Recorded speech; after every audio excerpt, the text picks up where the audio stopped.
Similar to are similar এই দুটার use দেখো। মনে রাখবে দুটোই অ্যাডজেক্টিভ, দুটোই কম্পারেটিভে ইউজ হয়। দুই নাউনের মাঝে বসে হচ্ছে সিমিলার টু, আর দুই নাউনের শেষে বসে কি সিমিলার। যেমন that joke is dash a joke that I heard. তাহলে দুই নাউনের মাঝে এখানে কি হবে? Similar two.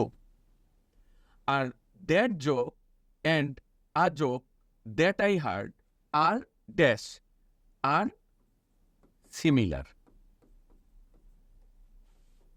ক্লিয়ার? ঠিক এই নিয়মে দেখো, the vegetation temperate zones all around the world is dash. তাহলে কি দুই দুই নাউনের একদম শেষে, সেক্ষেত্রে উত্তর কি হবে? Similar. My roommates values are dash in spite of are being from different countries.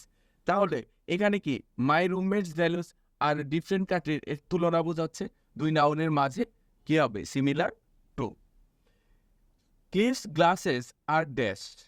এখানে দেখো kids glasses are dash but his cost a lot less. দুই নাউনের মাঝখানে বোঝাচ্ছে কি হবে? Similar to yours. Kids glasses আর ইয়োর্স গ্লাসেস এইরকম। That joke is dash that I hard. ওই যে আগে এটা আমরা দেখেছি, মাঝখানে সিমিলার টু হবে। তাহলে উত্তর কি হবে? All of the other departments আর ড্যাশ দিস ওয়ান।